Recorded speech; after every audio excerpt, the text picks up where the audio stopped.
Bonjour à tous et bienvenue dans Smart Patrimoine. Smart Patrimoine, l'émission qui vous accompagne durant 1 heure chaque jour dans la gestion de vos finances personnelles à 13h sur Bismart. Au sommaire de cette édition, nous ferons tout d'abord un point comme tous les mercredis sur les crypto-monnaies. Mais il ne sera pas question de l'évolution du cours du Bitcoin. Vous l'avez d'ailleurs remarqué, nous en parlons rarement dans cette émission. Nous allons plutôt mettre en lumière un plan épargne Bitcoin afin de regarder ensemble comment ce secteur se structure avec Jonathan Erskovici, fondateur et CEO chez StackingSat. Et puis dans Enjeu Patrimoine, nous reviendrons sur une interview tournée la semaine dernière, interview de Jean-Maximilien Vancayesil, directeur général du groupe Cristal, et Stéphane Dauté, CEO d'Odonatech sur la gestion de patrimoine à l'heure du digital. Pourquoi nous revenons sur cette interview ? Eh bien tout simplement parce que Jean-Maximilien Vancayesil nous annonçait la future acquisition, imminente acquisition même d'une technologie digitale pour accompagner le groupe Cristal dans sa transformation. Et l'annonce a été faite il y a quelques jours. Cristal a acheté la technologie de Finansemble qui a notamment développé Grisby, un outil de gestion en ligne de patrimoine. Grisby que nous recevrons d'ailleurs le 29 octobre prochain. Et puis dans la deuxième partie de Smart Patrimoine, nous découvrirons comme d'habitude des interviews tournées par notre partenaire Club Patrimoine lors de l'événement Patrimonia. Smart Patrimoine, c'est parti. Patrimoine thématique en partenariat avec l'Anacofi.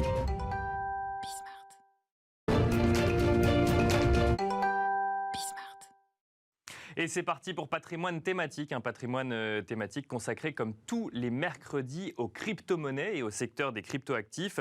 Un secteur en pleine expansion en France, notamment avec des services nouveaux qui apparaissent. Et aujourd'hui, on va vous présenter une manière un peu alternative d'investir sur le Bitcoin, le plan épargne Bitcoin, une approche d'investissement sur le Bitcoin qui sort de la spéculation pure et se rapproche des produits d'épargne plus classiques. On en parle avec Jonathan Erskovici, fondateur et CEO chez StackingSat. Bonjour Jonathan Erskovici. Bonjour Nicolas. Bienvenue sur ce plateau. Alors j'ai donné quelques éléments en introduction. Il y a deux choses intéressantes chez StackingSat. C'est déjà vous mettez en avant une technique d'investissement qui est un peu différente de celle qu'on peut voir, à savoir j'investis aujourd'hui en me disant que ça va prendre de la valeur et on verra demain. Et la deuxième chose, c'est que vous enveloppez ça dans un produit financier qui se rapproche de ce qu'on connaît déjà, ce qu'on a l'habitude de voir. Alors on va commencer par parler de la technique d'investissement. Derrière, c'est le DCA, c'est ça ? Est-ce que vous pouvez nous en dire un petit mot ? Alors effectivement, Nicolas, en fait, on n'a jamais souhaité réinventer la roue dans l'investissement. L'idée, c'est d'utiliser des techniques qui sont éprouvées et efficaces depuis la nuit des temps, je dirais, en finance. D'accord. C'est donc le DCA, le Dollar Cost Average, ou l'achat récurrent, ou l'investissement programmé en français.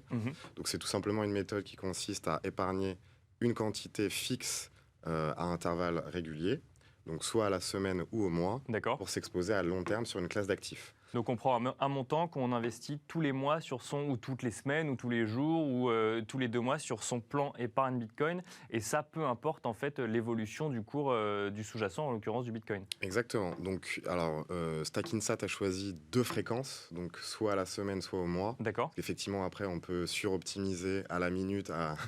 Voilà, il faut pas. Bien sûr, non, il faut faire des choix. On a fait quelque chose de très simple, donc c'est soit à la semaine, soit au mois. Et effectivement, l'idée de base, c'est quand même de croire en l'évolution à long terme du Bitcoin. Il faut avoir cette conviction. Bien sûr. Sinon, acheter de manière récurrente quelque chose auquel on ne croit pas n'a aucun sens. Bien sûr. Il faut avoir déjà cette conviction de départ.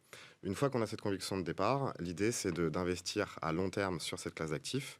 Et ce qui est assez drôle, finalement, dans ce plan épargne Bitcoin, c'est qu'on va acheter, par exemple, tous les lundis, à un prix qu'on ne connaît pas à l'avance. Bien sûr, oui, c'est ça. Et c'est ça qui peut faire peur aussi parfois. C'est ça qui peut faire peur, mais ce qui est marrant aussi dans cette technique, c'est que finalement, on est gagnant dans tous les cas. D'accord. C'est-à-dire que si le marché baisse, on va acheter plus de Bitcoin. Et si le marché monte, on est content parce que la valeur globale de son portefeuille va augmenter. D'accord. Ouais. C'est ça qui est assez intéressant, je trouve, dans cette offre. Au-delà aussi du fait qu'on va éviter justement le FOMO, le Fear of Missing Out, qui est justement malheureusement très fréquent dans le monde des crypto-monnaies. Oui, où on se dit on va acheter quand ça baisse, mais en même temps si ça baisse, on se demande si ça va pas trop baisser, si ça va trop... Voilà. En fait, on ne sait jamais quel est le bon moment. Voilà, et donc justement le concept de StackingSat et du plan épargne Bitcoin, c'est qu'il n'y a pas de bon moment. Le bon moment, c'est tout le temps. D'accord. Voilà. Okay. Si on a cette conviction de base qu'à long terme, la classe d'actifs va augmenter, en l'occurrence le Bitcoin, et du coup, il faut se positionner tout le temps à intervalles réguliers. Alors, bon, c'est effectivement une technique qui est pas nouvelle dans le monde financier. Quand vous dites, tiens, pourquoi est-ce qu'on n'investirait pas en Bitcoin? Pourquoi est-ce qu'on ne proposerait pas un service d'investissement en Bitcoin? Pourquoi est-ce que vous arrivez avec cette technique alors que justement, il y a des plateformes plus classiques où là, on fait du trading presque de Bitcoin? C'était quelque chose qui manquait aujourd'hui dans l'écosystème français Alors, ou... c'est clairement quelque chose qui manquait parce que nous, du coup, on s'adresse à une clientèle très mass market, très grand public. Donc ça, c'était important, justement, et on trouvait, donc avec notre équipe, qu'il n'y avait pas, justement, une offre permettant d'adresser le marché de la clientèle très retail. D'accord. Effectivement, vous avez des plateformes de trading aujourd'hui qui vous permettent d'acheter et vendre, quand vous le souhaitez, Bien sûr, ouais. avec donc des achats spontanés. Le problème de ces plateformes-là, c'est qu'effectivement, il faut avoir un niveau d'expertise assez élevé. Il faut comprendre les graphiques, il faut comprendre l'évolution de l'économie de manière générale, parce qu'évidemment, Bitcoin n'est pas spécifique aux crypto-monnaies, parce que ça suit aussi des tendances de fonds de marché. Et globalement, c'est pour ça qu'on a décidé de lancer le plan épargne Bitcoin pour adresser une clientèle de particuliers, de néophytes, parce que nous, notre idée, elle est très simple, c'est set up and forget. Tu mets en place ton plan épargne, tu choisis une fréquence, donc à la semaine ou au mois, tu choisis un montant et tu laisses glisser. ça va tout seul. Comme ça, tu ne te prends pas la tête sur l'évolution des prix. Donc, tu évites le FOMO. Tu évites aussi la mauvaise prise de décision liée à tes émotions. Bien sûr. Parce qu'en fait, c'est bien connu. Donc, et ça, c'est pas lié au Bitcoin pour le coup, et c'est lié à n'importe quelle courbe qui monte ou qui baisse quand on a effectivement investi un peu d'argent. Daniel Kahneman, justement, avait théorisé cette finance comportementale et les biais cognitifs liés aux émotions. Et effectivement, quelle que soit la classe d'actifs. Mais là, on va proposer un produit très simple. Donc nous, en fait, on est ouvert dès 18 ans, hein, donc jusqu'à notre plus vieux client, je crois qu'il a 85 ans. Donc on touche vraiment tout type de clients. Et alors, on n'achète pas des bitcoins à proprement parler. Chez StackingSat, on achète des satoshi. C'est des petits bouts de bitcoin. C'est de là que vient le nom de l'entreprise. Donc effectivement, merci de me poser la question. Donc StackingSat, effectivement, il y a une logique derrière ce nom. Bien sûr, ouais. Donc le Sat, c'est effectivement donc du Satoshi. Le Satoshi qui vient évidemment du nom du créateur, Satoshi Nakamoto. Donc le Satoshi, c'est tout simplement l'unité de mesure la plus petite du Bitcoin. Donc ça reste du Bitcoin, mais c'est un Bitcoin divisé en fait. C'est exactement, c'est un Bitcoin égale 100 millions de Satoshi. D'accord, ok. Donc stacking Sat, en anglais stacking, c'est donc empiler, épargner des Satoshi, donc épargner du Bitcoin. Et alors pourquoi appeler ça plan épargne Bitcoin? Parce que bon, ça rappelle quand même des choses que tout le monde connaît. C'est en fait vous rendez compte qu'aujourd'hui il y a encore besoin de beaucoup de pédagogie sur ces sujets-là. Il y a besoin de rassurer presque avec des termes que les gens connaissent dès qu'on parle de Bitcoin ou de crypto-monnaie de manière générale. Alors Nicolas, je vais être très clair sur cette réponse. C'est même cette idée du plan épargne Bitcoin qui m'a poussé à lancer cette boîte. D'accord. C'est-à-dire que moi, quand j'ai vendu ma première start-up, donc c'était début 2019, donc c'était évidemment dans le domaine de la gestion de patrimoine et de l'épargne, digitale notamment, et je savais que ce qui était compliqué, c'était d'adresser une clientèle de particuliers et surtout de savoir comment lui parler, sans l'effrayer. Et effectivement, le nom Plan Épargne Bitcoin, donc qui est une marque déposée par StackingSat, permet justement de rassurer le client vers quelque chose qu'il connaît. Plan épargne en action, plan épargne retraite. Bien sûr. Ouais. Donc évidemment, ce wording-là a été choisi spécifiquement pour rassurer. Et clairement, c'est ce qui nous a permis dès le début d'avoir une très forte croissance. Parce qu'aujourd'hui, on a plus de 8000 utilisateurs. Et là, on a fêté notre premier anniversaire, là, le 1er octobre. Donc, on est très ça rassure finalement dans une gestion patrimoniale. Alors du coup, puisqu'on parle d'un produit financier qui se rappelle d'un produit financier classique, même question que pour tous les autres produits financiers. Ce couple rendement-risque, est-ce qu'on peut espérer un rendement aujourd'hui sur un plan épargne Bitcoin et quel est le risque associé ? Alors, ça, c'est évidemment la question à $1 million, toujours. C'est évidemment très compliqué de pouvoir répondre à cette question de manière très précise, parce que nous, évidemment, les performances passées ne préjugent pas des performances. Bien sûr, ouais. Et le Bitcoin peut être assez volatile, donc effectivement, ça dépend. En fait, est-ce que ça dépend de quand on sort également, où on se rend compte que sur la durée... Sur la durée, de toute façon, c'est clair, et ça, tous les institutionnels le disent, Bitcoin est la classe d'actifs qui a le plus progressé sur les 10-12 dernières années. D'accord, il n'y a pas de débat là-dessus. Donc, c'est avéré, c'est un fait. Donc, plan épargne Bitcoin, c'est forcément quelque chose de long terme Alors nous, ce qu'on conseille à nos clients, c'est d'investir au moins 3 ou 5 ans. D'accord. C'est un strict minimum, parce qu'évidemment, il faut voir cet actif à très long terme, investir dans un potentiel. Le Bitcoin a le potentiel de devenir le nouvel étalon monétaire mondial. comme l'était l'or avant 1971 et la fin des accords de Bretton Woods. Mais l'idée, c'est vraiment d'investir à très long terme dans cette classe d'actifs. Et donc oui, le plan épargne Bitcoin, c'est quelque chose qui rassure. Et du coup, nos clients aujourd'hui sont très contents parce que là, sur l'année qui s'est écoulée, on a rapporté plus de 80% à nos clients.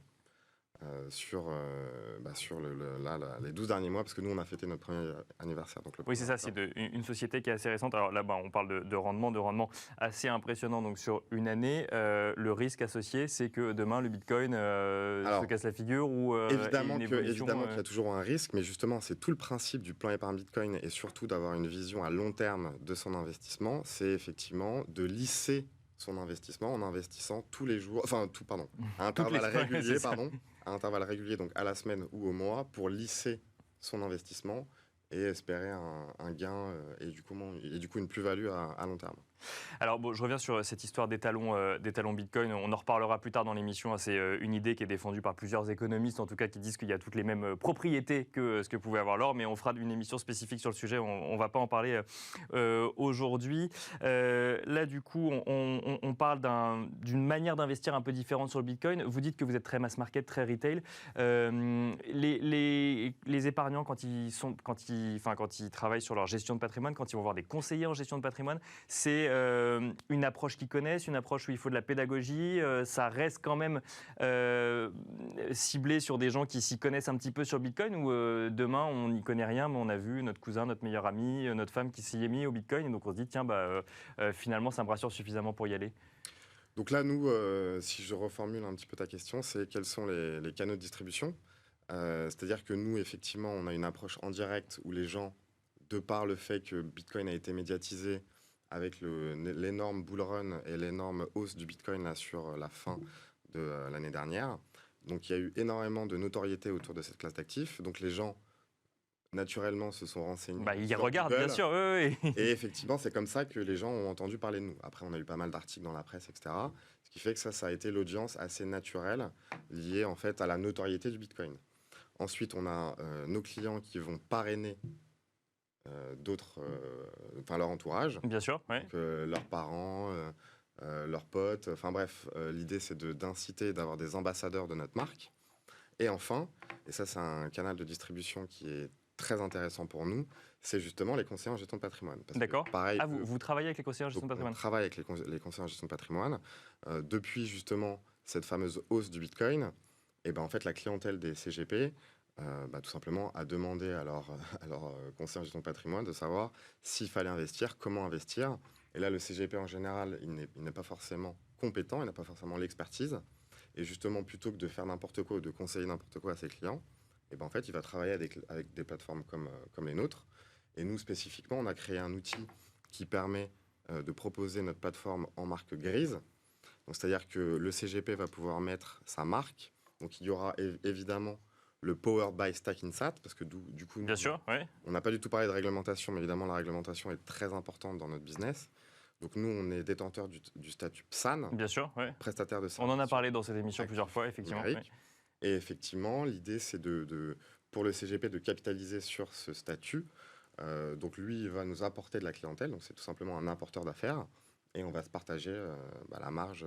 Quand vous échangez avec les CGP, vous vous rendez compte que le Bitcoin, c'est un investissement sur lequel ils sont un peu perdus, ou au contraire, ils se rendent compte qu'il y a une telle demande qu'ils sont obligés de se tenir au goût du jour ? C'est vrai que nous, justement, et la vocation de la boîte de manière générale, c'est éduquer les gens, que ce soit le mass market ou le CGP. Parce qu'effectivement, le CGP... Oui, parce que se positionner en tant que conseil pour y aller ou ne pas aller sur le Bitcoin, c'est quand même assez complexe quand on est un professionnel de l'investissement. C'est très complexe, donc c'est pour ça que nous, on a organisé d'ailleurs fin août une conférence qui s'appelle Surfing Bitcoin. Oui. Donc c'est une conférence qui va parler que de Bitcoin et qui va parler de tous les aspects du Bitcoin, que ce soit l'économie, la finance, la gestion de patrimoine, la philosophie. Enfin bref, en fait, Bitcoin, c'est un actif protéiforme qui... du coup, implique beaucoup de sujets, et donc c'est très intéressant de développer ça. Et donc nous, notre idée, c'est d'éduquer les gens à travers cette conférence, donc que ce soit le mass market ou les CGP, parce qu'on avait beaucoup de professionnels qui étaient présents donc, à Biarritz fin août. C'était fin août, oui, effectivement, cette année. Donc les 26 et 27 août. Et évidemment, donc on va reproduire cette conférence l'année prochaine avec la 3e édition, avec toujours cette volonté de démocratiser Bitcoin et de le rendre accessible de tous.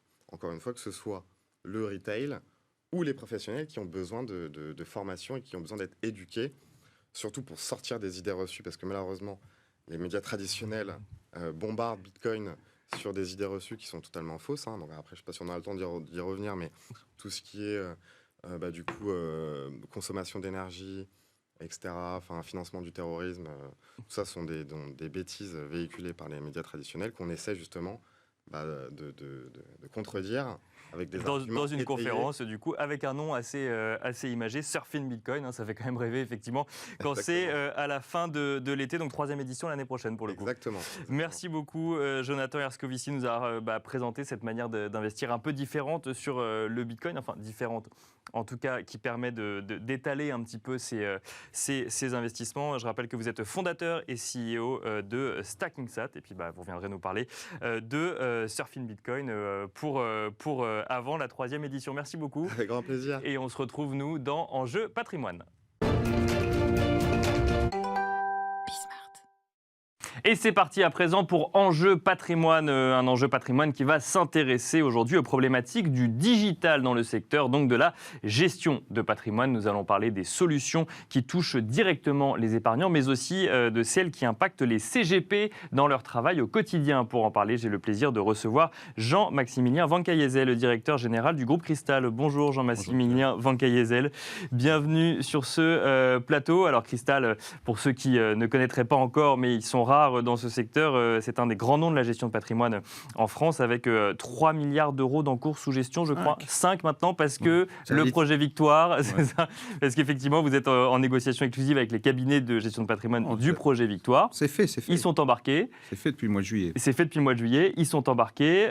Et donc, du coup, maintenant, vous êtes passé à 5 milliards d'encours, 5 milliards d'euros d'encours sous gestion.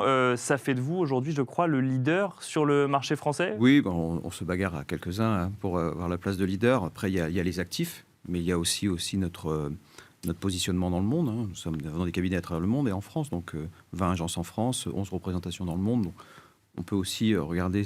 On ne regarde pas que les actifs, donc on considère que nous sommes leaders, oui. Et à côté de vous, Stéphane Dauté, CEO d'Autonatech. Bonjour Stéphane Dauté. Bonjour. Alors, Autonatech, une plateforme de finance comportementale dédiée à la profession et in fine aux épargnants. Un mot rapide sur Autonatech ? Oui, alors Autonatech, c'est une plateforme, effectivement, avec un écosystème d'applications. Ces applications, elles permettent aux CGP d'interagir avec leurs clients sous l'angle « je te connais mieux ». Donc, je personnalise mieux mon conseil. Parce que, du coup, on se repose sur la donnée client, sur la connaissance client en amont ? Absolument. On travaille sur la connaissance client. Et là, du coup, on rejoint le comportemental, puisque la donnée comportementale, en général, a toute sa valeur, mais dans le conseil en investissement et pour la gestion de patrimoine, est une donnée importante et que le CGP peut valoriser. Alors, la problématique qui nous anime, c'est la gestion de patrimoine à l'ère du digital. C'est intéressant de vous avoir tous les deux en plateau. Jean-Maximilien Vancayezel, du coup, vous êtes sur ce secteur depuis de nombreuses années. Vous connaissez ce secteur, vous avez vu le digital arriver. Stéphane Dauté, vous avez créé une solution avec le digital, une solution nouvelle. D'abord, Jean-Maximilien Vancayezel, le digital, ça n'est pas nouveau. Mais c'est un enjeu réellement depuis combien de temps dans le secteur de la gestion de patrimoine ? Depuis le début, où il a fallu attendre un petit peu de temps avant que les gestionnaires de patrimoine se disent « tiens, je peux en faire quelque chose » ou mes clients, les épargnants me demandent d'en faire quelque chose. Tout s'est accéléré avec la crise, mais je dirais qu'il y a deux façons de le voir, le digital, dans un cabinet de gestion de patrimoine. Il y a celle qui est classique et qui est partagée par 98% des CGPI, c'est améliorer sa productivité, compter l'argent des clients. D'accord, ouais. C'est tout bête, mais c'est important. Ce qu'on appelle l'agrégation des comptes. Et puis aujourd'hui, on parle beaucoup de parcours client digitalisé, signature électronique. Donc ça, c'est ce qui occupe le cerveau de la plupart des CGP actuellement. Et puis, nous, on pense aussi qu'il y a un avenir, et on se rejoint bien avec Stéphane sur ça, c'est aller faire de la conquête, avoir de nouveaux clients, être présent sur le net, commencer à imaginer des agences virtuelles qui vont être en support du conseiller en gestion de patrimoine qui, lui, est physiquement sur place. Donc ça, la crise du Covid, on voit ça accélérer ça. On fait des affaires en online, ce qu'on ne faisait pas du tout avant. On a réussi à faire des campagnes énormes sur certaines campagnes de produits, on n'a pas vu le client. Et là, vous vous êtes rendu compte qu'avec la pandémie et du coup le fait que les gens ne pouvaient plus se déplacer, ne pouvaient plus se rencontrer, le digital a permis de conserver une relation, voire de créer de nouvelles relations avec les épargnants? On a tous cru qu'on conserverait. Ouais. Mais ce qui a été nouveau, c'est qu'on a développé de nouveaux clients. D'accord, ok. Parce que là, on parle d'une situation qui a presque 2 ans. En fait, c'est quand même assez rapide, un changement du jour au lendemain pour un certain nombre d'épargnants. Et vous vous êtes rendu compte que ça fonctionnait finalement très bien. On a été assez agressif. C'est qu'au début, on a subi, comme tout le monde, on s'est organisé. Alors, subir, c'est certains de nos collaborateurs, mais la plupart des collaborateurs des sièges sont partis avec leurs unités centrales. Oui, ça on l'a vu dans d'autres secteurs, effectivement. Donc, nous, on l'a fait aussi les ont parce que branchés chez coup, eux. on n'avait pas assez de laptop, donc on a pris les unités centrales. Donc ça, c'est la technologie digitale Oui, c'est ça. de la débrouille, que j'aime bien aussi. Et puis après, on a commencé à s'organiser beaucoup sur le net, d'abord en suivant mieux nos clients, puis après en organisant des événements digitaux qui ont été des succès, où on a réussi des campagnes. Aujourd'hui, par exemple, une des campagnes de produits de private equity a été lancée complètement en digital et nous avons fait une opération qui représente quasiment 20% de nos encours, enfin pas de nos encours, pardon, de notre collecte cette année.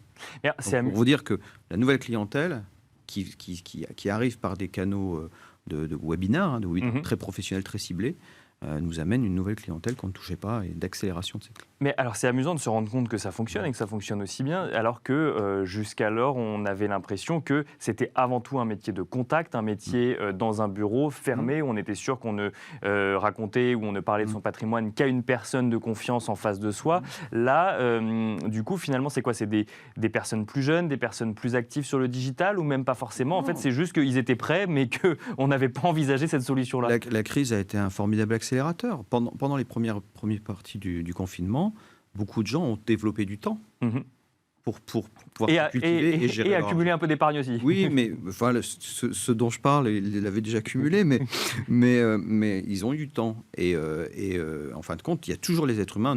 Pour nous, l'être humain est au cœur de notre stratégie, est au cœur de l'entreprise. Nous sommes une entreprise d'êtres humains au service d'autres êtres humains. Donc ça, c'est clair. Mais maintenant, plutôt que se voir physiquement, on arrive à le faire avec les moyens modernes que tout le monde utilise. Tout le monde a appris à utiliser Teams et compagnie. Et donc, ça fonctionne bien. Et puis derrière, une fois que vous pouvez signer tout en électronique, vous n'avez plus à vous voir physiquement. Nous-mêmes, ça a été le cas pour des opérations sur le capital. Notre LBO, on l'a quasiment fait en digital, en tout cas sur les signatures des documents, ce qui est assez incroyable. Et on signe tous un samedi soir en regardant la télévision des opérations assez lourdes. Parce qu'en En tout cas, on a la capacité ou la possibilité de le faire. Moi, je suis assez impressionné de ce qui nous arrive et assez satisfait d'ailleurs. Alors, j'imagine qu'il y a plein d'enjeux effectivement dans le secteur en lien avec cette digitalisation. Stéphane Dauté, juste avant, donc on a entendu Jean-Maximilien Van Cayézel nous dire que la pandémie avait été un véritable accélérateur. Audonatech, ça fait combien de temps que ça existe? Ça fait 3 ans. Ça fait 3 ans, donc 1 an avant le début effectivement de cette crise. Vous constatez, vous aussi, que là, aujourd'hui, il y a une demande supplémentaire sur des outils digitaux. Quand vous vous êtes lancé, vous sentiez que la profession était intéressé, mais en même temps un petit peu frileux sur le sujet, et que là, il y a eu une réelle accélération? Quand on s'est lancé, on n'avait pas du tout anticipé la pandémie, évidemment, donc c'est pas sur la pandémie que j'ai créé Audonatech. On l'anticipait, ce mouvement, parce qu'il était déjà en route, voilà, et donc moi je l'ai senti. Il est clair que la pandémie a accéléré tout dans la prise de conscience, en fait, je pense. Et finalement, dans un changement, quelque part, de modèle. Mais ce qui est intéressant, parce que je souscris à la remarque, c'est que finalement, l'humain reste au centre. Nous, en fait, on fait des applications digitales pour permettre aux conseillers de développer une relation humaine, durable et responsable. C'est ce qu'on dit, c'est notre vision. Ouais. Mais alors, comment on développe une relation humaine avec le digital? Eh bien, en développant des applications, justement, qui permettent aux conseillers, donc c'est à l'usage du conseiller, d'interagir avec son client avant le rendez-vous ou en apport d'informations par rapport à un rendez-vous et par rapport plus largement au développement d'une relation. C'est-à-dire qu'en fait, on peut échanger aussi à n'importe quel moment avec son conseiller, sous réserve qu'il soit disponible, évidemment, mais on n'attend pas le vendredi 15h parce qu'on a pris rendez-vous vendredi à 15h, mais on peut donner des informations avant le rendez-vous et il sait déjà qui vous êtes, en fait. Voilà, ça c'est déjà, c'est effectivement le premier pas. C'est finalement, on a appris à interagir à distance, donc effectivement, on peut faire un certain nombre de choses à distance et surtout quand le client le veut. veut, c'est-à-dire le soir sur son canapé ou le dimanche soir, n'importe, quand il le veut. Mais ça va au-delà, c'est-à-dire que le digital aujourd'hui, l'intelligence artificielle, toutes les technos qui se développent permettent de collecter des données, en fait. Des données qu'il est difficile de collecter dans un entretien en direct avec le client. Cette fameuse agrégation de comptes dont on parlait tout à l'heure. Oui, puis des données sur les préférences du client, sur ses comportements, sur finalement la connaissance du client. Parce que... le profil de risque, par exemple, ce fameux profil de risque qu'on doit faire suite à un entretien physique, on peut le faire aujourd'hui en digital ou ça reste de l'ordre d'un entretien avec un conseiller? Justement, nous, c'est la première brique sur laquelle on a travaillé. Donc, on avait l'habitude d'avoir des questionnaires, soit papier, soit PDF. En termes de digitalisation, il y avait mieux. On pouvait l'envoyer au client. Déjà, le client, pour le remplir, il avait du mal.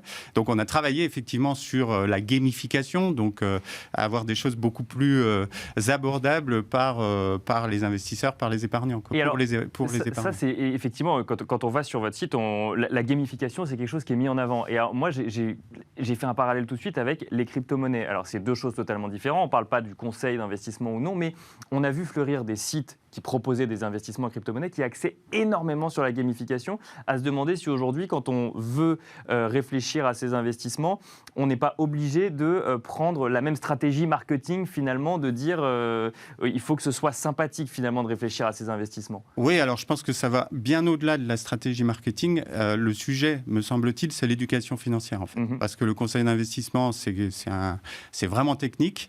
La population, dans son ensemble, finalement, a un faible niveau d'éducation financière quand on prend les statistiques. Et donc, dans la valeur d'un conseiller, il est important que le conseiller amène l'éducation financière à son client. Et s'il le fait via une application, en proposant des parcours clients compréhensibles, sympas à son client, eh bien, en fait, on a tout là-dedans, à mon avis. C'est-à-dire qu'on facilite la relation et en même temps, le conseiller valorise sa relation en envoyant de l'éducation financière à son client.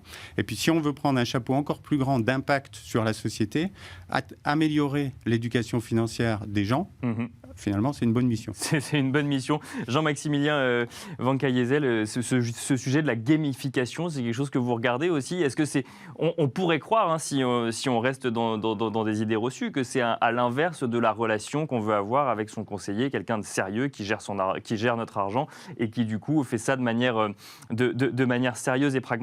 Ce sujet de la gamification, c'est antinomique ou pas? Alors pour moi, je ne suis pas allé jusqu'à gamification. Moi, j'ai fait ça, la jouabilité. Voilà, la jouabilité, oui, c'est ça. Je vais être très français. Non, mais dans le digital, c'est compliqué. Mais c'est clair que le parcours client, là, en ce moment, le travail que nous faisons, d'ailleurs, nous annoncerons dans quelques heures le rachat d'une technologie. Bon, c'est au cœur de notre stratégie. D'accord. On a 6 projets stratégiques autour de la techno et là, on commence par justement intégrer l'agrégation et le parcours client. Et le parcours client, il faut qu'il soit agréable. Aujourd'hui, ce qui est difficile pour un client, c'est de répéter toujours la même chose, d'avoir à remplir toujours les mêmes choses, à signer les mêmes choses. Pour faire un produit financier, ou s'il a le malheur, le pauvre, d'en faire 4 avec le même conseiller, mais c'est un désastre. Il doit signer 4 parcours différents. Donc l'idée, c'est d'uniformiser un maximum. Uniformiser et rendre ça très agréable. Et en effet, sur le feeling qu'on doit avoir sur le profilage du client, qu'est-ce qu'il a envie de faire? On parle de son patrimoine, on parle de son envie, on parle de ses projets. Ouais. Et puis on rend ça tout à fait rébarbatif. Non, il faut que ça soit agréable. Et donc, non, nous, on y croit beaucoup. Et vous y croyez au point d'acheter effectivement une technologie qui... Au point de faire un plan d'investissement sur 3 ans sur ça, est assez lourd. Ouais. Et alors, les enjeux aujourd'hui, c'est quoi? C'est garder ses clients existants, c'est aller chercher de nouveaux clients, comme vous nous le disiez tout à l'heure, ou là, c'était en lien avec la période que nous avons connue? Le propre d'une entreprise, c'est de grossir. C'est de grossir, c'est de chercher de nouveaux clients. En tout cas, voilà, comme ça nous, on l'imagine. Donc oui, c'est de chercher de nouveaux clients, c'est prendre des parts de marché face à nos compétiteurs qui sont pour nous les établissements bancaires. Notre compétiteur, ce n'est pas les CGPI, c'est les établissements bancaires. Donc c'est de faire en sorte que justement, le client retrouve chez nous tout ce qu'il ne trouve plus dans une banque. Aujourd'hui, il a du mal à avoir un service. Moi-même, en tant qu'utilisateur, je trouve qu'il y a beaucoup de sujets. Et voilà, donc on va être vraiment au cœur de la relation client et donc de mettre tous les outils possibles autour de cette relation. Et ces outils-là, ils seront à disposition de nos équipes et demain des différents cabinets de gestion de patrimoine qui vont nous rejoindre au sein du groupe. D'un point de vue très pragmatique, Stéphane Dauté, il y a des montants sur lesquels on est prêt à aller en digital et sur lesquels on a besoin de discuter avec quelqu'un de manière physique.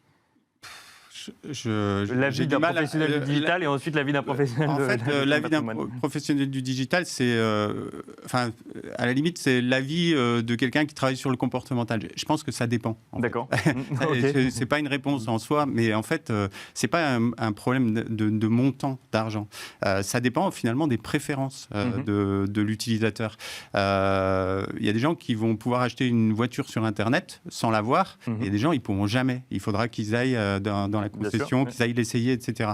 Donc, moi, je ne répondrai pas en termes de montant d'argent, même si, évidemment, pour des petites sommes, c'est peut-être plus facile d'accéder au digital que sur des grosses sommes. Ça peut se comprendre. Mais c'est surtout une question de préférence et ce n'est pas non plus une question d'âge. C'est vraiment une question de comportement, de façon d'être, de personnalité. C'est presque quelque part comme le risque. Il y a un lien avec le profil de risque ou pas forcément? Alors ça, je ne sais pas, il faudrait regarder que les associés chercheurs regardent. Mais en fait, je commençais à répondre à votre question en disant c'est un peu comme le risque. En fait, finalement, c'est peut-être une question de risque d'aller. C'est une question de risque et puis c'est une question de confiance aussi. En fait, dans le domaine de l'argent, quand même, c'est la confiance qui règne en maître.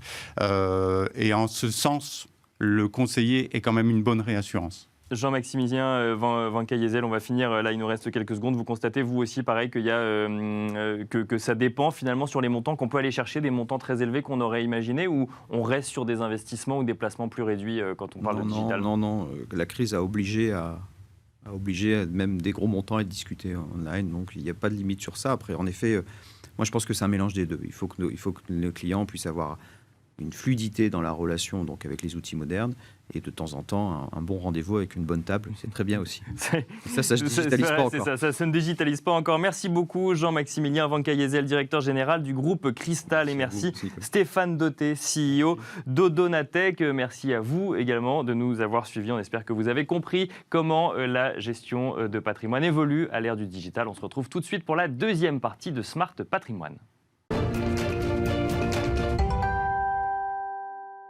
On enchaîne donc avec la deuxième partie de Smart Patrimoine, une deuxième partie où on vous propose 4 nouvelles interviews tournées par Club Patrimoine lors de l'événement Patrimonia. Au programme, on commencera tout d'abord avec cette question finance responsable. On en parlera avec Suravenir qui s'engage. Dominique Collot de Suravenir nous en parlera, mais également Mathilde Krieger de Novaxia Investissement. On se demandera ensuite quelle est la place pour le private equity dans vos portefeuilles. On en parlera avec Charles Winkler d'Anaxago Capital. On se posera ensuite la question des temps forts de l'Anacofi en 2021. C'est David Charlet, le président de l'Anacofi, qui répondra aux questions de Bogdan Koval. Et on finira avec cette question très large pour vos placements en 2022. Quel placement privilégié pour 2022? Christophe Inizan et Romain Gobert de La Française répondront au micro de Laura Olivier, journaliste chez Club Patrimoine.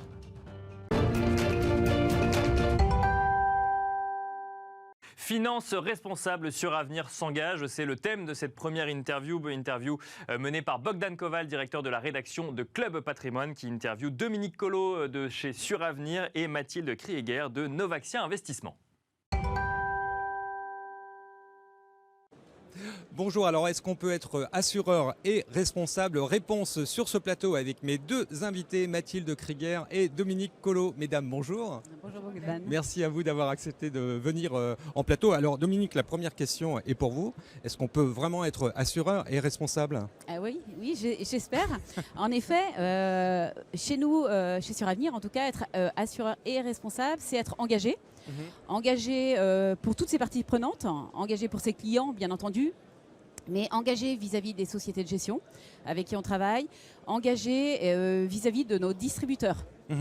Mais c'est aussi être engagé vis-à-vis de l'urgence climatique, puisque c'est un sujet dont on a beaucoup parlé sur le salon hier, on en parlera probablement encore aujourd'hui. Et Suravenir appartient à un groupe Crédit Mutuel Arkea qui est également engagé sur ces territoires. Oui, qu'est-ce que ça veut dire engagé sur ces territoires? Qu'est-ce que vous faites de plus? Alors en termes d'offres, pour commencer, être engagé vis-à-vis de ses clients, c'est leur proposer des offres qui sont compréhensibles. Des offres. C'est la moindre des choses, non? C'est la moindre des choses, Oui. mais c'est déjà pas mal. Des offres qui ne sont pas intimidantes. Oui. Parce que c'est un sujet. Alors nous, on connaît bien le domaine, mais pour les clients, c'est pas forcément évident. Et proposer une offre que le client comprend, c'est une offre avec laquelle il va être bien plus à l'aise, il aura moins peur des mouvements de marché, il fera confiance en tout cas. On y reviendra, on rentrera un peu plus dans le détail. Mathilde, côté société de gestion, comment est-ce qu'on peut être responsable? Parce que moi je pensais naïvement qu'il fallait être dans une ONG, essayer de servir la cause. Au niveau d'une société de gestion, qu'est-ce que vous pouvez faire concrètement? Alors c'est pareil, au niveau d'une société de gestion, c'est aussi de prendre des engagements et s'y tenir et pouvoir montrer les engagements que l'on tient. Et c'est l'avantage aussi de l'immobilier, c'est que c'est très palpable et même le client et l'épargnant peut valider ces engagements. Chez Novaxi Investissement, on a même fait le choix, enfin c'est dans notre ADN, de par la stratégie d'investissement, faisons du recyclage urbain, de transformer des bureaux en logements, donc on va prendre des engagements environnementaux, par exemple de ne pas artificialiser les sols, de ne pas bétonner les terres vertes. On a aussi des engagements plus solidaires avec, quand on a un actif immobilier, on le met à disposition avant la phase de transformation à des mais associations. tout ça, ça coûte plus cher. Donc c'est un handicap en termes de rendement pour les clients aussi, parce que vouloir utiliser les meilleurs ciments, les meilleurs, etc., forcément c'est plus cher, donc c'est sympa d'un côté, mais est-ce qu'on s'y retrouve? C'est un coût, mais en même temps, on le voit bien aujourd'hui, on arrive à concilier le sens et la rentabilité. Et ça, c'est quelque chose qui est très nouveau, et c'est parce qu'on peut un peu plus l'industrialiser, parce qu'on peut. Je vous prends par exemple l'exemple des occupations temporaires. Alors certes, ça a un coût, parce que accueillir des associations avant que les actifs immobiliers soient transformés, ça a un coût. Alors justement, je voudrais qu'on s'arrête juste sur une occupation temporaire. C'est au moment où vous avez acheté un immeuble. Oui. Donc l'immeuble il est ancien, etc. Et les travaux vont commencer peut-être 1 ou 2 ans après, et il y a ce laps de temps là. Exactement. Où, au lieu que ce soit en friche et que tout le monde s'installe là, vous l'occupez. Exactement. Alors je vais vous donner des exemples assez concrets, parce que c'est ça la magie de l'immobilier, c'est de pouvoir le voir. Paris 11e arrondissement, nous avons une opération qui va être transformée en école, et donc la phase de travaux va commencer d'ici la fin de l'année, et nous avons mis à disposition cet actif immobilier à des street artistes qui sont venus exprimer leur art sur 2 étages de l'immeuble, et finalement c'est 30 000 personnes qui sont venues voir l'exposition. C'est toutes les écoles primaires du 11e arrondissement qui sont venues s'initier au street art. Mais alors ça, c'est, on va dire, très artistique, mais c'est également une maison dans le 20e arrondissement de Paris, un atelier que nous mettons à disposition, par exemple, de l'armée du salut ou Secours populaire. On a mieux compris. Dominique, j'en reviens un petit peu aux solutions que vous pouvez proposer quand vous dites que vous êtes plus transparente, plus lisible pour vos clients. Oui, alors en effet, depuis avril 2019, on a lancé une gamme de mandats d'arbitrage qui s'appelle Conviction. C'est pas un hasard. Et le client ne choisit plus d'investir selon un profil prudent, équilibré, dynamique, que chez nous, chez Survenir, on trouve un peu dépassé. On préfère que le client investisse selon une thématique qui correspond à ses convictions. Par exemple, développement durable, par exemple, bien vieillir, économie réelle, donc ça veut immobilier. Dire j'estime que bien vieillir, il y a une solution. Je vais investir dans un fonds qui s'appelle Bien vieillir Alors, c'est pas un fonds, c'est plusieurs fonds qui répondent à cette thématique, puisque c'est un mandat d'arbitrage. Donc, le client donne les clés de son contrat à une société de gestion qui va gérer et qui va réaliser les allocations pour son compte. Et ça marche, il y a une vraie demande pour ça? Et ça, il y a une vraie demande pour ça. Et on a constaté que les clients qui investissaient selon cette thématique, alors qui bien sûr est positionné sur une échelle de risque, le client il sait quel est le niveau de risque du mandat qu'il a choisi. Mais on a remarqué que ces clients-là, quand il y avait de forts mouvements de marché, ils passaient beaucoup plus sereinement ces périodes difficiles. Et la question est pour tous les deux. Est-ce que les CGP ont compris ça? Est-ce qu'ils adhèrent? Est-ce qu'ils achètent vos produits? Alors, aujourd'hui, effectivement, on le voit non seulement. Déjà, il y a les clients, parce qu'aujourd'hui, 76% des clients sont à la recherche de produits avec impact. Donc, bien évidemment, les conseillers en gestion de patrimoine continuent à proposer de ce type de produits. Donc, vous avez un bel avenir devant vous, si je comprends bien. Bon, en tout cas, merci mesdames d'être venues en plateau pour nous parler de ce sujet. Et je pense que vous allez aider la cause ainsi. Merci beaucoup, en tout cas. Avec plaisir. Au revoir. Voilà, c'était donc une interview menée par Bogdan Kova, le directeur de la rédaction de Club Patrimoine, qui interviewait Dominique Collot de Suravenir et Mathilde Krieger de Novaxia Investissement. Quelle place pour le private equity dans vos portefeuilles? C'est la question que pose Laura Olivier, journaliste chez Club Patrimoine, à Charles Winkler de Anaxago Capital. Quelle place pour le private equity? On en parle tout de suite avec mon invité Charles Winkler d'Anaxago Capital. Bonjour Charles. Bonjour Laura. Alors c'est votre première fois à Patrimonia, du moins avec un stand, parce que vous étiez là fait. l'année passée, mais sans stand. Est-ce que vous pouvez nous parler de vos premiers ressentis aujourd'hui, puisque la première journée c'était hier? Bah oui, écoutez, on est très heureux de faire notre entrée dans la famille Patrimonia avec un stand pour la première année. L'offre partenaire qu'on a développée, elle existe depuis un petit peu plus d'1 an maintenant. Donc c'est un vrai plaisir de pouvoir mettre enfin des visages derrière toutes les têtes qu'on connaît beaucoup C'est mieux que les au Zooms, téléphone, un peu par Zoom, mais là en vrai ça change complètement la donne. Puis on sent qu'il y a une notoriété quand même qui s'est créée autour de notre marque, de notre classe d'actifs. Ça c'est quelque chose que vous ressentez vraiment aujourd'hui en étant par ici? rapport à 2 ans, ça n'a vraiment rien à voir. Déjà, Anaxago, les partenaires maintenant connaissent bien. En partie grâce à vous.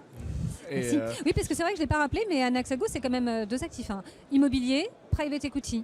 Immobilier et C'est private ça. equity. C'est Donc une plateforme, voilà. on fait de l'innovation, financement de Tout le temps. start-up et de PME et d'opérations court terme en immobilier. Ce qu'on appelle le crowdfunding immobilier. Et qui en fait aujourd'hui s'impose comme une classe d'actifs à part entière qui a toute sa place dans une allocation de clients. Et ça, on sent que ça a vraiment pris de l'ampleur depuis 2 ans auprès de nos partenaires. Alors là, on est à quelques mois de la clôture de vos fonds. Est-ce qu'on peut en parler? Vous en êtes où de ce côté-là? Oui, alors on a 2 fonds. Pour rappel, un fonds qui s'appelle Society 2021, qui est un peu notre millésime star, qui est un fonds avec 50 millions de capitalisation. Oui. Et un autre qui s'appelle Club Deal Remploi, qui est un fonds qui permet aux chefs d'entreprise de remployer leur plus-value de cession. C'était un fonds de 20 millions. Donc c'est 2 fonds qui se passent très bien, qui reprennent l'ensemble de notre thématique d'investissement et qui aujourd'hui sont très plébiscités sur le salon parce que ça permet d'avoir une approche un petit peu plus patrimoniale de la classe d'actifs avec des enveloppes qui sont très diversifiées et donc assez pratiques pour une allocation. Alors évidemment, sur votre secteur, vous n'êtes pas tout seul, il y a de la concurrence. Qu'est-ce qui va vous distinguer des autres? Alors déjà, ce qui est chouette, c'est que les acteurs qui partagent le marché avec nous sont des acteurs qui sont extrêmement sérieux. On sent qu'il y a une vraie responsabilité collective à proposer des deals qui tiennent vraiment la route pour construire ensemble un track record et inscrire cette classe d'actifs vraiment dans la durée. Après, de notre côté, on a des axes de différenciation qui sont assez forts, notamment par notre société de gestion et ses fonds dont on vient de parler, et aussi par notre thèse d'investissement. Nous, on va faire beaucoup d'investissements au sens, on va rentrer en equity dans les deals, s'intéresser à la marge dégagée par les opérations pour servir des taux de rentabilité qui sont liés à cette marge.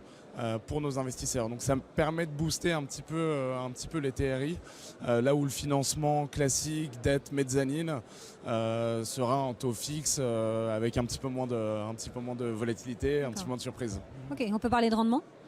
On peut parler de rendement, tout à fait. Donc nous, ça fait 6 ans qu'on sort entre 9 et 10% de rendement annuel pour nos investisseurs. L'objectif est de maintenir ces rendements. On s'intéresse à la performance sur nos fonds, par exemple, avec un intérêt à la performance sur ce qui est généré au-dessus de 7%. Donc notre objectif est bien sûr de le dépasser. Alors, il y a plusieurs opérations qu'on peut retrouver, bien entendu, en ce moment. Est-ce que vous pouvez nous donner un exemple d'opération? Avec grand plaisir. Parce qu'on a beaucoup parlé d'immobilier, un de nos cœurs de métier. Ce sur quoi on met beaucoup l'accent en cette fin d'année, c'est aussi l'innovation. C'est des entreprises qui permettent d'aller chercher des multiples qui sont forts, mais qui racontent aussi une belle histoire. Donc typiquement, on finance une société qui s'appelle Osivax, qui met au point un vaccin universel contre la grippe et le coronavirus. Ça représente un des grands espoirs français et européens de la recherche. Exactement. Et par ailleurs, on fait une augmentation de capital en ce moment pour une société qui change complètement la manière de tourner des films en studio, en supprimant le fond vert, en créant des décors virtuels sur lesquels les acteurs vont jouer en direct. Donc ça supprime complètement la post-prod Donc les coûts de production sont très réduits.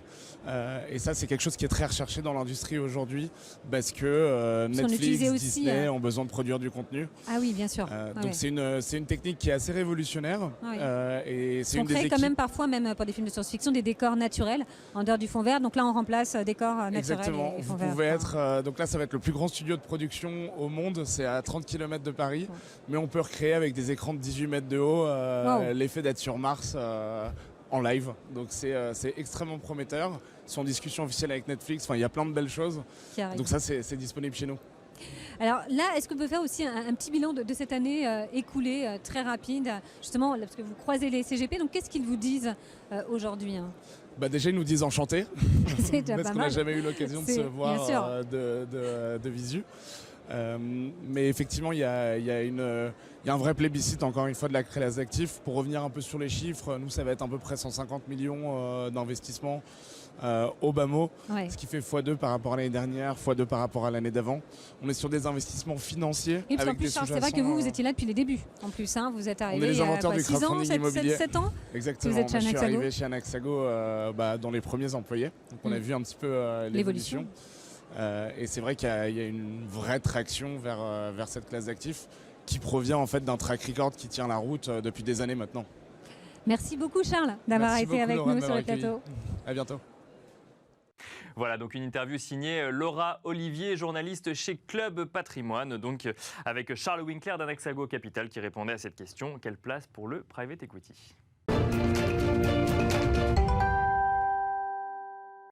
Et on vous propose à présent de revenir sur les temps forts de l'Anacofi en 2021. Et qui mieux pour vous en parler que son président David Charlet, président de l'Anacofi, répond aux questions de Bogdan Koval.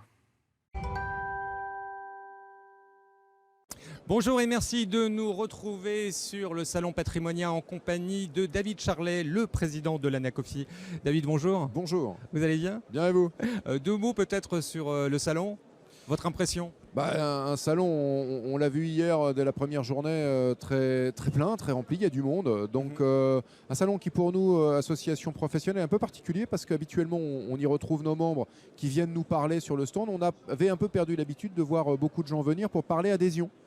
Et ma première surprise, c'est qu'on a beaucoup plus de gens qui viennent nous demander comment on adhère, pourquoi, etc. etc. C'est quelque chose qu'on n'a pas vu depuis des années. C'est intéressant comme phénomène. C'est peut-être lié à la réforme du courtage ou pas. Mais en tout cas, c'est quelque chose d'assez surprenant, positivement. Alors justement, en arrivant, vous me disiez, c'est étonnant, j'ai traversé tous les stands et il y a un stand qui a l'air de monopoliser l'attention. C'est un avocat qui fait un cours sur les crypto-monnaies et ça vous a intrigué ? Oui, alors c'est le podium qui est au fond et il était vraiment rempli. Intrigué, non, mais c'est un vrai marqueur. C'est-à-dire qu'on sait qu'il y a quelques sujets qui aujourd'hui intéressent. Je ne pensais pas qu'il serait autant rempli. Alors ceci dit, ça tombe bien puisque nous, on essaye de travailler sur ces sujets et de répondre à nos membres. On leur a produit une note, enfin tout un tas d'éléments de matière pour qu'ils sachent quoi en penser. Mais là, je pense que le marqueur est extrêmement clair. Je pense que c'est le podium le plus rempli que j'ai vu depuis le début du salon. Quelle est votre position, vous, par exemple, sur les crypto-monnaies ?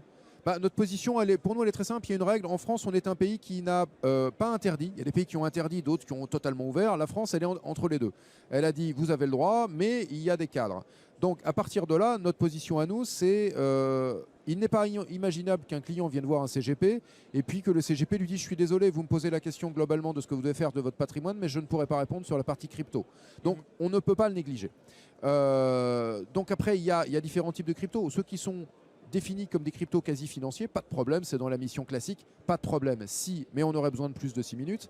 Il y a des vrais sujets à traiter, il y a de vraies compétences à acquérir. Et puis il y a ces crypto-monnaies, et sur ces crypto-monnaies, on a le droit de conseiller. Mais il se trouve qu'il y a un certain nombre de passages obligés et une contrainte qu'on ne sait pas régler aujourd'hui, qui est la couverture RC professionnelle. On découvre que nos RC Pro ne couvrent pas. Donc on a fait une vraie note complète pour expliquer tout ça, où sont les limites et comment faire. Et qu'en pense le président de l'association lui-même ? Favorable ou pas ? Comment, pardon ? Est-ce que vous êtes favorable, vous, à titre perso ? C'est ça la question. Je pense que dès lors qu'il existe un type d'actif, un CGP doit pouvoir répondre. Donc vous êtes favorable ou pas favorable, Vous ça feriez des existe. formations sur les crypto-monnaies Bah, aujourd'hui? ça existe, il faut qu'on se forme. Il existe des éléments de formation. Il y a une fédération. Ils ont créé une fédération des acteurs de ce type d'actifs qui délivre de l'information. Donc, j'ai même plus à être favorable ou pas. C'est un élément d'actif qui existe. Je dois pouvoir répondre à mes clients. Point. Est-ce que j'ai la culture aujourd'hui qui me suffit? C'est la question. J'estime l'avoir à titre personnel parce que j'ai fait l'effort d'aller me renseigner. Mais Vous en avez acheté à titre perso, ça vous intéresse ou non, c'est simplement alors non, mais pour des raisons très simples, c'est Oui. que je fais comme beaucoup, un peu d'immobilier et le reste, je fais de l'entreprise. Ah oui. Alors, mais d'une certaine manière, si on me proposait d'investir via des cryptos dans un capital d'entreprise, ça, je pense que je le ferais. On pourra jamais payer ses honoraires en crypto chez vous. C'est pas prévu. Si la loi le permet, on pourra. Ah, Mais je ne vois pas de raison de dire non. La problématique, c'est le cadre de tout ça. Et aujourd'hui, là-dessus, me payer les honoraires en crypto, c'est pas prévu à court terme. Mais je n'interdis On en rien. discute dans 10 ans. D'accord? C'est ça. Il y a plein de choses. Il y a 10 ans, on en discutait, on verrait plus Ouais. tard. Et aujourd'hui, c'est en place. Pourquoi pas? David, j'ai une autre question, c'est sur le crowdfunding. Quelle est la position de la sauce sur... Bien, nous, on a énormément soutenu l'idée du crowdfunding. Ce que Ouais. l'on a toujours dit, c'est que le crowdfunding ne serait pas ce que certains espéraient, c'est-à-dire une espèce de nouveau marché remplaçant le marché boursier en termes de volume de financement. Ça, j'y crois pas. Par contre, il faut se rappeler que la moitié des crowdfunders sont nés dans l'Anacofi au départ. Maintenant, ils ont une fédération. On a tissé un lien avec eux et on produit des contrats types entre leur fédération et l'Anacofi pour aider les acteurs qui ne sont pas des crowdfunders mais qui ont besoin du crowdfunding pour leurs clients. Et on est allé jusqu'à se mouiller en créant un contrat type de place pour que les acteurs se lient. Donc c'est vous dire si on y croit, avec quand même ce bémol qui est, attention, ceux qui ont espéré que ce serait un vrai système de financement massif de l'économie, à cette heure, à ça, je n'y crois pas. Mais que ce soit un outil, oui, c'est légal pleinement. Donc pour le coup, quand vous avez un client qui vous en parle, il faut pouvoir lui répondre là encore. Pour terminer très vite maintenant, auparavant je voyais des différences entre les associations. Aujourd'hui j'en vois de moins en moins. Est-ce que c'est votre sentiment? Est-ce que c'est volontaire ou pas? Est-ce qu'aujourd'hui il y a encore une touche particulière à Anacofi par rapport aux autres associations? Oui, je pense que l'ADN des associations est resté. Il y avait 6 associations, 2 ont disparu. Les 4 qui restent sont des associations qui ont un ADN différent. Certaines sont plus proches d'une sorte de club staffé, équipé des moyens de faire, c'est notre cas, et de traiter les sujets. D'autres sont plus proches d'un embryon d'ordre. D'autres sont sur une logique d'association quasi familiale.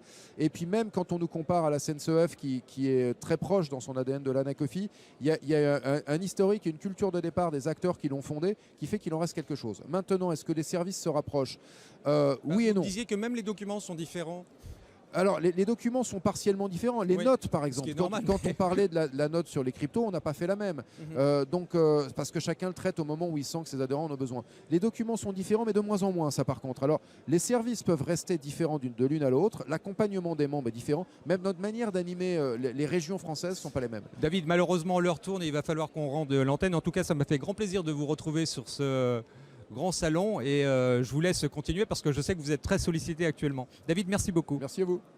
Voilà, c'était donc les temps forts de l'Anacofi en 2021. On espère que c'est plus clair pour vous suite à cette interview donc menée par Bogdan Koval, directeur de la rédaction de Club Patrimoine, qui recevait David Charlet, le président de l'Anacofi. Quel placement privilégié pour 2022? C'est la question que pose Laura Olivier, journaliste chez Club Patrimoine, à ses 2 invités, à savoir Christophe Inizan et Romain Gobert chez La Française. Quel placement privilégié pour 2022? On en parle tout de suite avec mes 2 invités de La Française. Bonjour Christophe Inizan, bonjour Romain Gobert. Bonjour Laura. Bonjour Laura. Vous allez bien? Très bien. Très bien. Alors, vous êtes des spécialistes notamment de la gestion obligataire à un moment où c'est un petit peu compliqué. Donc qu'est-ce que vous proposez aujourd'hui à vos clients? Alors, aujourd'hui, tout d'abord, La Française, on a une vraie expertise sur l'obligataire puisqu'on a plus de 25 milliards sous gestion et notamment 5 sur l'obligataire et les fonds à échéance. Et c'est vrai que c'est aujourd'hui 2 produits que nous mettons en avant. On est à notre 30e millésime, on met 2 aujourd'hui produits en avant sur 2 échéances différentes. Donc, il y en a un qui est un produit plutôt niche qui va être sur les marchés obligataires asiatiques, qui va être sur une échéance 2023, et un autre produit qui va être plutôt cœur de portefeuille, qui va être notre fonds à échéance sur une échéance 2028, une échéance un peu plus longue. Est-ce que vous avez une idée du rendement embarqué à ce stade? Alors aujourd'hui, sur le fonds JKC Asia Bond 2023, on est sur des rendements autour de 10%. Effectivement, il y a eu une correction de marché, notamment sur ce qui s'est passé sur Evergrande et sur le marché obligataire chinois. Et donc c'est vrai qu'il y a des points d'entrée très intéressants aujourd'hui sur ce marché-là. Donc notre valeur ajoutée, c'est avoir une équipe dédiée là-bas qui va sélectionner ces obligations en cogestion avec les équipes de la Française. Et ça, c'est un discours qui passe bien auprès des CGP? Alors aujourd'hui, très clairement, nous n'aimions pas vraiment le marché chinois et c'est un marché qui finalement était assez peu, je dirais assez peu utilisé, notamment sur la partie obligataire, assez peu utilisé par les conseillers en gestion de patrimoine. Et là, effectivement, le fait qu'il y ait eu ces rendements un peu plus attractifs et ces écartements de spread, ouais, très clairement, le discours passe bien, notamment si on peut mettre sur les allocations, pas en cœur de portefeuille, mais je dirais en satellite, quoi. D'accord. Est-ce que vous pouvez nous parler un petit peu rapidement de votre fonds à échéance 2028? Alors, sur 2028, très clairement, là, c'est un fonds de cœur de portefeuille, donc sur une échéance 2028. L'idée, c'est de ne pas dépasser des obligations qui vont au-delà de décembre 2028.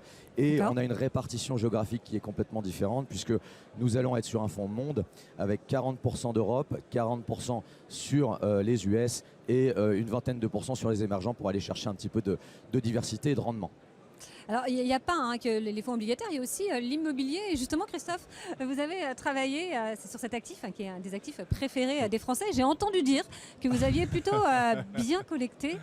Oui, effectivement, c'est cette période du post-Covid confirme l'intérêt des partenaires pour l'immobilier et surtout de la part de leurs clients. On a effectivement à date à peu près collecté 1 milliard d'euros sur 2021, donc une année exceptionnelle. On en profite d'être sur Patrimonia pour remercier tous les partenaires qu'on revoit enfin en présentiel. Et donc c'est vrai que l'épargne immobilière, SCPI, SCI, OPCI connaît un succès grandissant auprès des partenaires, que ce soit en direct ou dans l'assurance vie, on y reviendra dans un instant, parce qu'on voit bien que la fin annoncée, ou en tous les cas la baisse des rendements des fonds euros, amène les partenaires à chercher des nouvelles solutions. Et le couple risque-rendement de l'immobilier trouve sa place parfaitement dans les allocations des partenaires, qui plus est dans un univers qui s'est considérablement renforcé, parce que aujourd'hui les partenaires peuvent aller chercher des allocations au travers de thématiques qui leur sont proposées par différentes sociétés de gestion, dont la française, pour pouvoir construire des portefeuilles pour leurs clients en immobilier. Donc ça, c'est quand même très intéressant et c'est pas nouveau, mais ça accélère encore. Alors vous avez bien sûr plusieurs véhicules sur lesquels vous avez le plus collecté aujourd'hui. Alors l'approche thématique se confirme être un biais très fort de la part des partenaires. C'est vrai que la santé, en période de Covid, bien évidemment, la santé est un incontournable, mais aussi l'ISR. L'ISR aujourd'hui encapsule l'ensemble des thématiques. D'ailleurs, on peut faire de l'ISR sur la santé aujourd'hui et demain. On peut en faire de l'ISR sur des thématiques comme le Grand Paris, sur l'Europe. Donc on voit bien que ça traverse l'ensemble des allocations. Labellisé ISR, il y en a. Tout à fait. Alors sur la française, vous avez LF Grand Paris Patrimoine qui est labellisé ISR, donc qui est une SCPI qui a obtenu le label en 2020, puisque je vous rappelle que le label ISR a à peine 2 ans, donc c'est tout à fait, c'est tout jeune. Assez récent, mais ça accélère encore. Donc ça, c'est plutôt une très bonne nouvelle. Et sur la française, on est très actif puisque on est convaincu que l'investissement divers sera incontournable dans les allocations des partenaires et de leurs clients aujourd'hui et encore plus demain. Donc on va accélérer, on a des très bonnes nouvelles qu'on va annoncer très vite sur ce sujet dans les prochains jours. Alors c'est pas tout, il y a aussi dans l'actualité une SCI. Oui, c'est nouveau ça chez vous, la SCI? Effectivement, Laura, nous, à côté de l'univers SCPI qui s'est développé depuis une vingtaine d'années, on voit émerger en 2021 l'intérêt pour les SCI. Et on annonce là sur Patrimonia, donc on est ravis de pouvoir faire cette annonce aujourd'hui, le lancement d'une nouvelle unité de compte immobilière ISR qui s'appelle Multimo Durable, dont les référencements ont déjà commencé, qui est une approche multithématique, multigestionnaire, qui est un petit peu la marque de fabrique du groupe La Française depuis une vingtaine d'années sur ce segment-là, et qui va permettre de renforcer les allocations en SCI de nos partenaires dans les contrats d'assurance vie, à compter d'aujourd'hui chez un assureur réputé. Venez sur le stand H38, on vous dira qui c'est, et puis très prochainement chez tous les autres assureurs. Alors, on a bien sûr déjà vécu la première journée ici à Patrimonia. Est-ce que vous pouvez me faire un petit bilan de ce que vous avez vécu hier ? Alors une grande journée, j'ai parlé pour les équipes et Romain partagera probablement, une grande journée de partage extrêmement dynamique. Je pense moi, j'ai rarement vu autant de monde sur Patrimonia, donc ça c'est quand même le signe qu'il y a une normalisation de la situation. On a du mal à circuler dans les allées. On a voilà, beaucoup d'échanges. Et ça fait du bien. Et que ce soit sur l'immobilier, les valeurs mobilières, mais Romain a un petit mot probablement à dire sur le sujet. Non, mais effectivement, on était ravis de voir tous les partenaires, très clairement, et surtout avec des approches assez différentes. En plus de ça, étant donné qu'on est multi-experts, bon, c'est plus facile, pour nous. Donc, on est ravis. Ils sont tous en forme. On avait envie de passer à autre chose après Covid. Ça fait grand plaisir. Et merci beaucoup. Ouais, c'était super. Ravis aussi de vous avoir sur le plateau. Merci à tous les deux. Laurent, merci. C'était donc une interview signée Laura Olivier, journaliste chez Club Patrimoine. C'est la fin de Smart Patrimoine. On se retrouve demain pour faire un focus sur la gestion de patrimoine et les femmes, mais aussi pour faire un focus sur l'ISR, comme tous les jeudis, avec en plateau Olivia Blanchard, la présidente des acteurs de la finance responsable. Et puis vous aurez, comme toute cette semaine, la possibilité de découvrir 4 nouvelles interviews tournées par Club Patrimoine à Patrimonia. Je vous dis à demain.